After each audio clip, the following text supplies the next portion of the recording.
Ya kayak ilmu LOA ya, ilmu LOA, Law of Attraction. Itu kalau bisa ya teman-teman yang ikut podcast ini udah nggak pakai ilmu LOA itu. Oh gitu ya? Iya. LOA itu dari sisi namanya itu langsung masuk ke gitu ya, masuk ke simbol. Jadi dia simbol. LOA itu simbol. Simbol apa? Simbol ilmu yang dibawa oleh orang-orang yang seperti itu. Menerangkannya kayak apa? Dalam buku The Secret dikatakan bahwa kitalah Tuhan itu.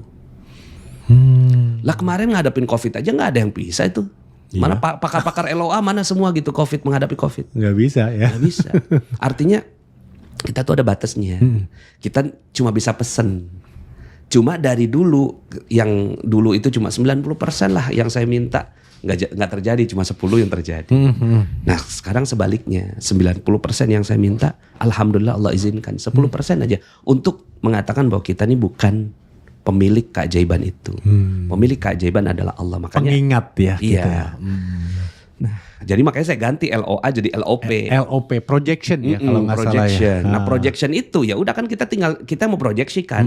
Nah tergantung Allah mau wujudkannya gimana. Kalau attraction kita seakan-akan bisa semua di-attract. Diambil nggak bisa. Gitu semua nggak bisa. Nah kalau ditanya sekarang ya saya ya hampir semua yang saya inginkan itu ya udah terwujud gitu.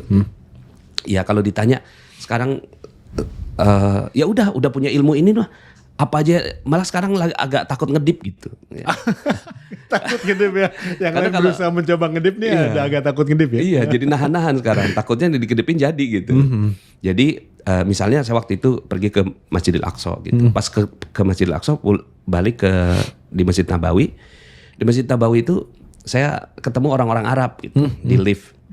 Ana min Filistin gitu. Saya dari Palestina, saya dari Mesir, saya dari Aljazair. Ada orang Palestina nih. Saya tunjukin foto saya baru pulang dari Palestina.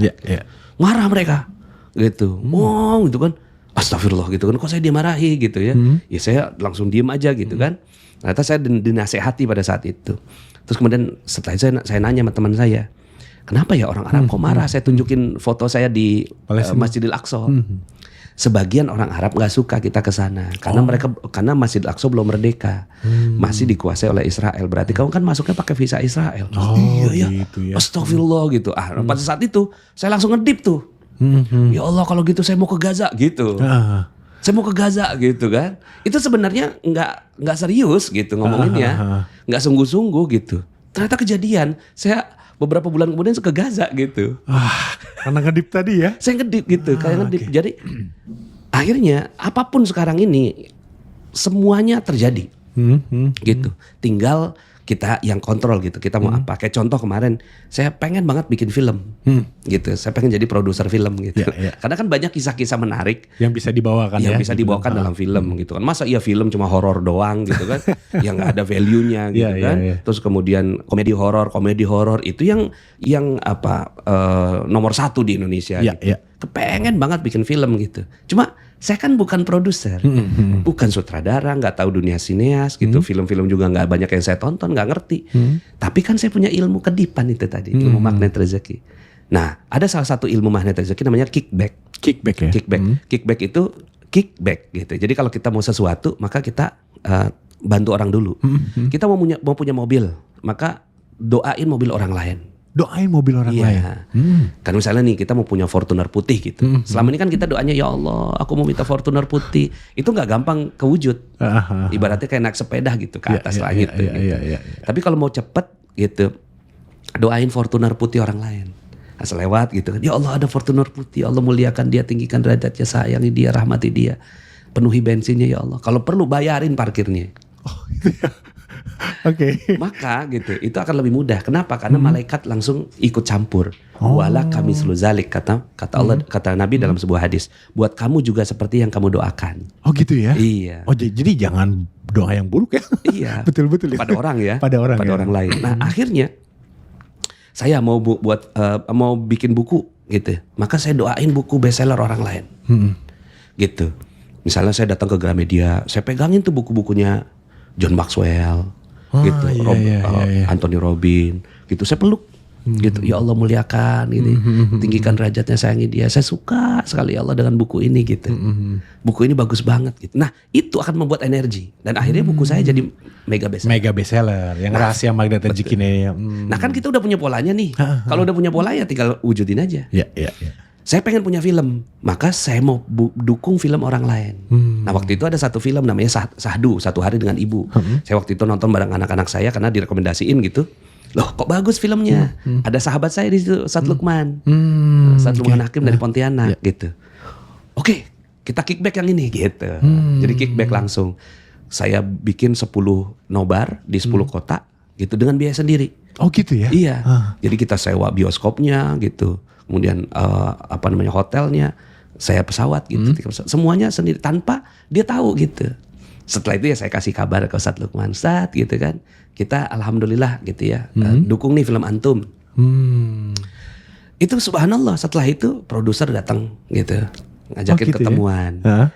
Pak Nas makasih ya gitu. Dia cuma untuk ngucapin terima kasih. Untuk ngucapin terima kasih. Gitu. Sebenarnya pola ini juga polanya yang saya tahu udah kickback aja. Cuma yang setelah itu polanya ternyata begini Allah mau ngirimin rezekinya. Terus kemudian mungkin Pak Nas punya kisah yang mau kita filmin. Itu dia. Nah itu kan yes, magnet rezeki bekerja. Oh ada, saya ini ada ada buku saya gitu. Saya kirim ya gitu. Ternyata setelah itu datang sama Fajar Bustami. Oh oke. Fajar Bustami itu sutradara film Dilan. Gitu. Saya tahu. Saya nggak kenal. Iya. Pas kenalan gitu kan, ini Bang Fajar. Oh iya. Ya udah saya fokus saya sama produsernya gitu. Terus ini beliau yang buat film Dilan. Ini ternyata. Masya Allah, maaf ya Bang. Maaf karena saya saking awamnya kan dalam dunia film gitu. Maaf saya nggak ngerti gitu. Ya nggak apa-apa Pak Nas. Setelah itu kita ada acara, Bang Fajar ikut acara kita. 2.300 orang waktu itu di Ancol. Beliau terkesan gitu, lanjut ke rumah gitu, Pak Nas ini bisa bikin film gitu. Kan saya nggak ngerti dari buku motivasi bisa jadi film gitu kan ya? Nggak ngerti. Cuma ya udah gitu, saya sholat taubatin terus saya sholat taubatin untuk jangan sampai ada dosa saya untuk film ini. Terus kemudian ya udah jadi deh gitu. Nah alhamdulillah gitu udah berjalan. Ternyata yang bintangin Citra Kirana. Iya itu. Natasha Rizky gitu. Citra Kirana main sama suaminya, Rizky Aditya, Bu Yesi Gusman main, Unang Bagito main gitu. Kemudian sekarang udah selesai produksi, tinggal bentar lagi tayang gitu. Ada perkiraan kapan atau masih belum? Sekitar November awal. November awal ya, wah November luar biasa awal. Nih. Boleh spill judulnya apa? Keajaiban Air Mata Wanita. Keajaiban Air Mata Wanita. Tunggu ya, ya nanti. Berarti premiernya di bioskop ya? Iya. Di 21 ya? Insya Allah luar di 21. Jadi ya. sekarang ini sudah. Terus yang nyanyiin soundtracknya Fadila Intan, yang nyanyi Dawai gitu. Jadi ya udah polanya begitu. Tinggal apa yang kita inginkan, udah kedip aja gitu. Kedipnya tuh dengan tadi sholat taubat, kickback gitu ya. Kemudian disiplin kata gitu. Oh seperti itu ya. Seperti itu. Kemudian pikirannya kita pancarkan yang bagus-bagus gitu. LOP. Gitu. LOP luar biasa.